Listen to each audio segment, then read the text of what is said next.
In this episode, we share with you the evolution of an artist and a photographer. We figure out what inspires her, where she came from, where she's going. Her name is Lorna B, and she hails from the Philippines, a gorgeous Filipina. Are you excited, Lorna? I am excited. Okay, let's learn more about you.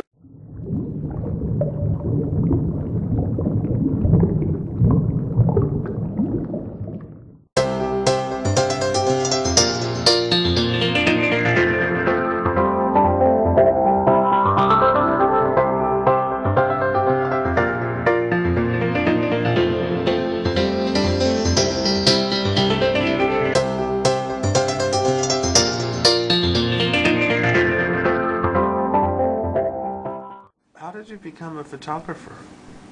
Well, it was actually my hobby. It was my hobby, and then it became my passion. I was into photography because I was inspired with the street children before, and I thought taking photos, keeping their photos, it's a memory. And then one day I decided to join a workshop, and then that was my inspiration, and it keeps me going. Before, I was into street photography, which I used to film, and then after that, because we love to travel, so I thought of introducing places instead. I'm gonna use this opportunity to take a picture of the places to develop my photography.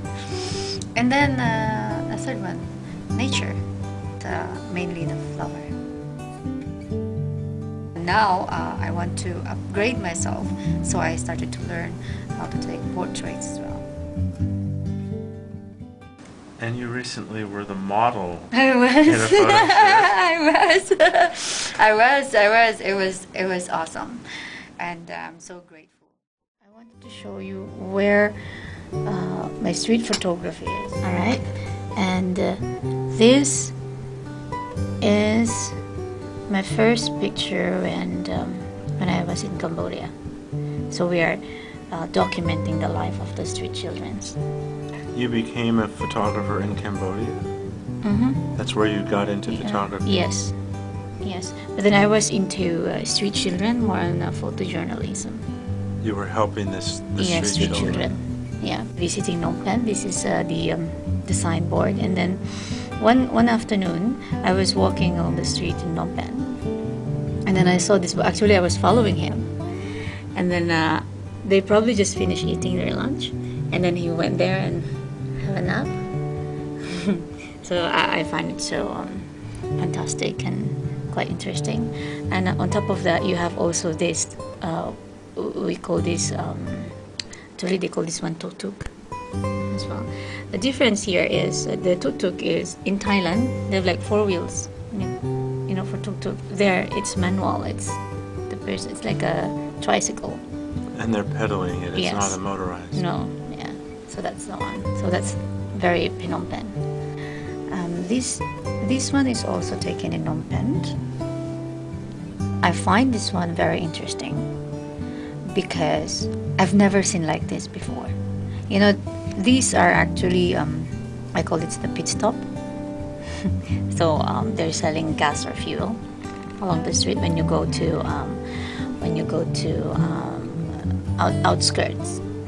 Normally, you have these Caltex and all these big companies for gas and fuel. Here, no, there's no name. Just some ordinary people selling all these gallons of gas and fuel to refill your car. Here's a very interesting little girl. In this photo is a child I've met when I was walking along the streets of Phnom Penh in Cambodia. Before I took the shot, I asked her to smile for me in exchange of my nompang. Nompang meaning it's a bread, and it's a French bread. So she stood quickly and she gave me this glimpse as if she was saying something about like I already knew. So I kept this photo with me and thought to share it. Yeah. She was actually following me all the time. She's probably grown up now. And then here's the next one. I also have, that is really, really interesting. That makes me laugh because I call this one environmental awareness. So here is the place. We went to this place, and as you see, you have the bin, and you have the sign there. You have to put your rubbish inside the bin. But then people just don't care about it, so they just throw outside the bin. And I find that so interesting. So obviously we need to, they need to educate their people about awareness as well. This girl, I saw this girl all the time, and one day I decided to take a picture. It's very inspiring. So I wrote something. So you still believe that you cannot get what you wanted in your perfect little life. So don't be such a spoiled brat. Open up your eyes and look around you. Who got more and who got nothing? There are millions of poor and unfortunate children along the streets begging and being abused, and yet you still believe that you are the only one in this world who has nothing. Think about that. So I mix street photography actually. So meaning it's not only in Cambodia, I do as well in Thailand, and here is something in Singapore. I've never seen like this in Singapore, and I was quite surprised and quite lucky to take a picture of this one.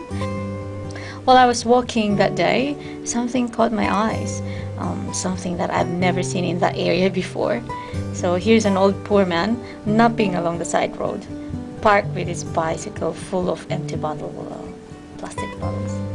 So that was really interesting. Somebody asked me, actually, a friend of mine from Singapore, and she works for journalists, and she was a journalist as well.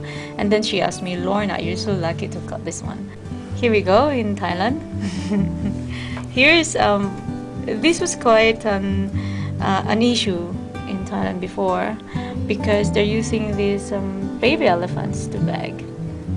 And one night, as I was walking, and then this guy was actually selling me this plastic bag. It contains this contains the sugar cane and banana, and then they're selling it to me. So how much? They actually don't ask me much. Like I think this was 30 baht. So you have to buy, and then you have to feed it to the elephant. So obviously this guy is using the elephant to beg for money, believing that, look at him, he's really strong to go and can go and work. So there you go. It's in downtown Bangkok. These are little scenes that are quite interesting when I do street photography. I love this picture actually. I just so love it. It was my first time to go and visit the floating market. So this is a very traditional Thai as well. It's a beautiful place down there. And something that inspires me a lot is the vendors. When you go to the floating market, you will see all these vendors. So they're selling little things, you know, just to survive. And I bought something from her, and she was smiling, and non-stop smiling actually.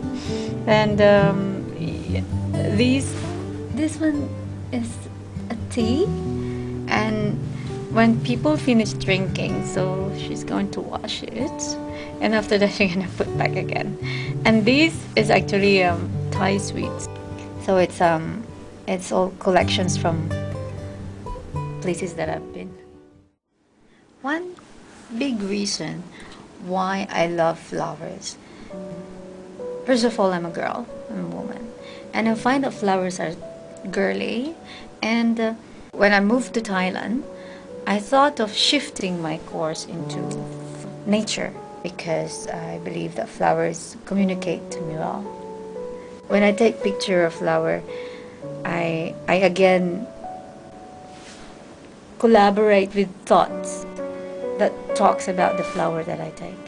The name alone, sunflower, it speaks to me a lot. It's giving me sunshine all the time, and when the sun comes out, the sunflower, the flower itself, is following the sun's direction. And for me, when the sun is following you, meaning there's a light behind all the time, it's following you. So that's me. I just love sunflower. Every time I see yellow, I'm so attached with it because yellow is sunshine. One reason why I love lotus is I just appreciated the color and the texture and the characters of the lotus itself. That's why I'm in love with lotus. And I find out that lotus here is very sacred. There is a connection between Buddhism, Buddha itself, and the lotus.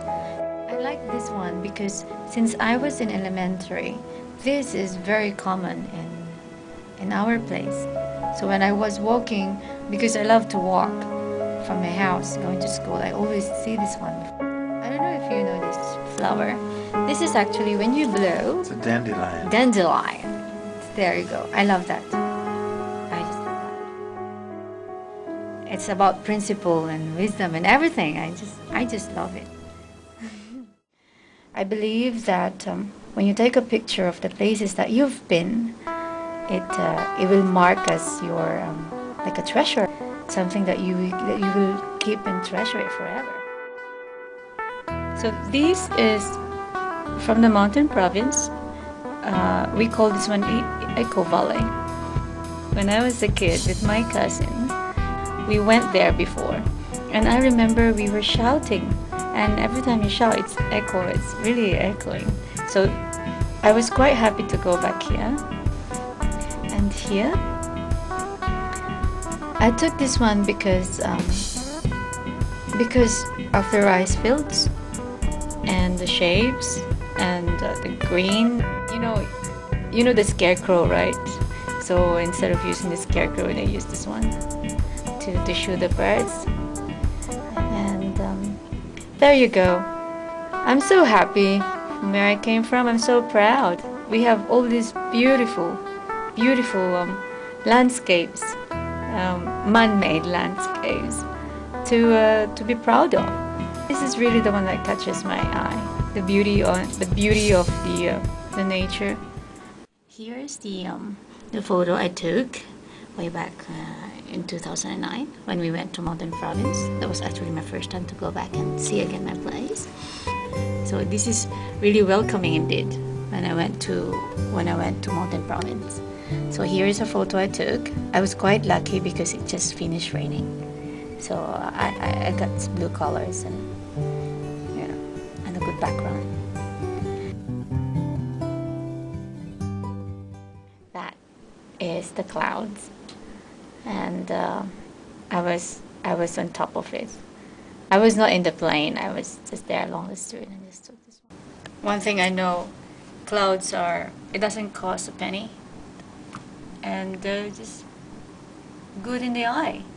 And everyone who sees the clouds, they say, "Wow, it's beautiful." And just by looking at the clouds like now, it gives you a lot of imagination. It's one thing for me to relax my eyes and relax my mind as well. That's why I love to take clouds. They communicate to everyone, actually. I just felt like I'm really connected to nature again when I took these shots. The color and the sun behind it. So there's a lot of stories to tell about the clouds. I was standing there watching the sunset. And now let's go to Paris. Okay, gay Paris. Yeah. So how gay is Paris? Oh, a lot. It's beautiful. Okay, here's one structure that I really love. This is actually the Eiffel Tower, but this is one of the structures that I really love there. So I'm just gonna show you a quick slide. Let's the lift go up, and that's my bestseller Eiffel Tower, and until now I'm still selling that picture.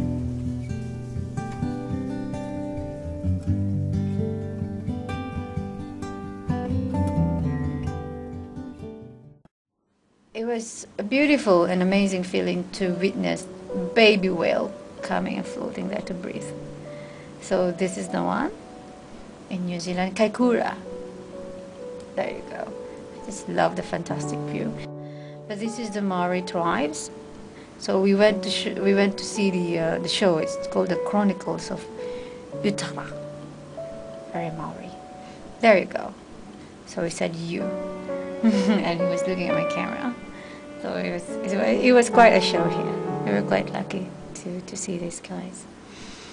And now I'm gonna take you to Cambodia, Angkor Wat. So these are as well one of my very first pictures.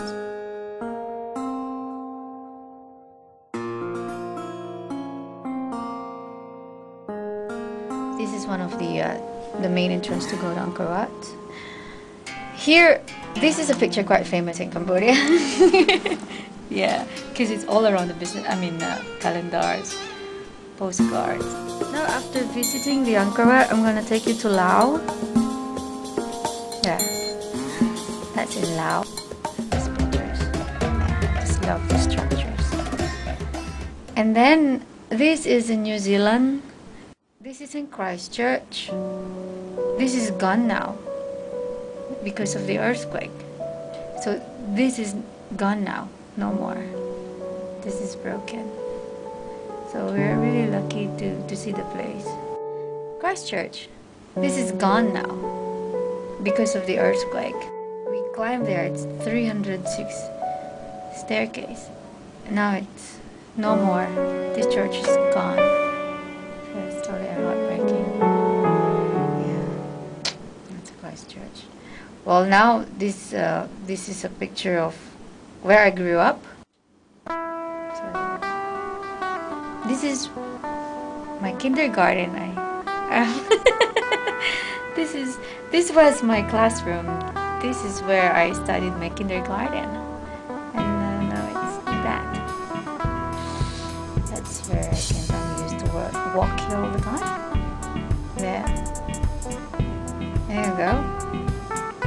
That's this was the mill site. This is where my dad used to work. So now it's all kaput. And there. So it says Gawis ay Chalanyo, meaning good to have a safe trip or have a good trip. And we've had a great trip through your photography. Thank you, Nicholas. I hope you're not bored. So you're becoming a global sensation. Well, no. I don't want to say it this way. I'm just a normal photographer who just love taking pictures and love to share what I've seen through my lens. Yeah. Thank you for sharing. You're welcome. I hope you enjoyed our travel today. I did. Yes, that's really good. Oh, I would like to say as well, I'm so glad that I have Michelle, my better half, has been really supportive behind me. Yeah. And I'm not to where I am right now if it's not him. So, he inspires me a lot, so much. And that's... I was actually smiling like as if we're gonna take a picture. No, it's video. Okay, right. And that's Lorna. Yay. Thanks for sharing with us, Thank Lorna. you, yeah. Thank you too. I hope you had a great time. I did. We'll see you next time.